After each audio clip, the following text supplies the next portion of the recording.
পঞ্চম বড় মঙ্গলবার 2 জুন কিন্তু অনেকটাই বেশি পাওয়ারফুল, কারণ এই দিন হনুমানজির বড় মঙ্গলবারের সঙ্গে বৃহস্পতির ট্রানজিটও হচ্ছে।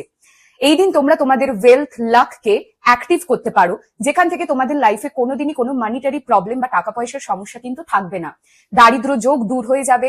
তোমাদের যদি আর্জেন্ট মানির ভীষণ দরকার হয়, সেই পোর্টালটাকেও কিন্তু তোমরা তোমাদের চার্টে ওপেন করতে পারবে।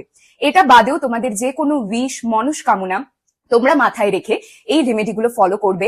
11 দিন থেকে 1 মাসের মধ্যে কিন্তু তোমরা রেজাল্ট পাবে।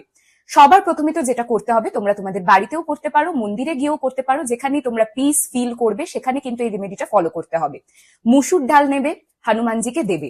দেওয়া হয়ে গেলে সামনে বসেই ওম হাম হনুমতে নমঃ মন্ত্রটা 108 বার তোমাদেরকে চ্যান্ট করতে হবে। চ্যান্ট করার পর কেশরের তিলক হনুমানজির কপালে দেবে, পায়ে দেবে, এবং তারপরে ওই তিলকটি নিয়েই তোমাদের থার্ড আই চক্রাতে কিন্তু দিয়ে দেবে। তোমাদের সমস্ত চক্রাস ব্যালেন্সে চলে আসবে, তোমরা কিন্তু হিলড হয়ে যাবে। যদি লাল রঙের রুমাল বা যে কোনো কাপড় ছেঁড়া তোমাদের কাছে থাকে, তাহলে এই দিন নিজেদের পকেটে সারাদিন রেখে দেবে। তোমাদের পজিটিভ এনার্জি শিফট কিন্তু অটোমেটিক্যালি হবে। এবারে সব থেকে ইম্পর্টেন্ট যে জিনিসটা তোমাদের করতে হবে, নিজেদের যে কোনো মানতের জন্য, সেটা কেরিয়ার রিলেটেড হোক, লাভ রিলেটেড হোক, ম্যারেজ রিলেটেড হোক, যা কিছু তোমাদের ভীষণ প্রবলেম দিচ্ছে লাইফে, সেটাকে দূর করতে চাইছো, তোমাদেরকে কি করতে হবে, একটা খালি এরকম ম্যাচ বক্স নেবে, তার মধ্যে 4টে দেশলাই কাঠি রাখবে।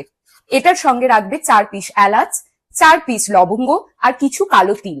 রেখে চুপচাপ কাউকে কিচ্ছু না বলে হনুমানজির মন্দিরে গিয়ে এটাকে কিন্তু তোমাদের রেখে দিয়ে চলে আসতে হবে, নিজেদের মানতটা মাথায় রেখে বা উইশটা মাথায় রেখে। এটা করতে কিন্তু একদম ভুলবে না কালকের দিনে। কাজেই রিলটা সেভ করে রাখো, যাতে প্রসেস গুলো তোমরা ভুলে না যাও।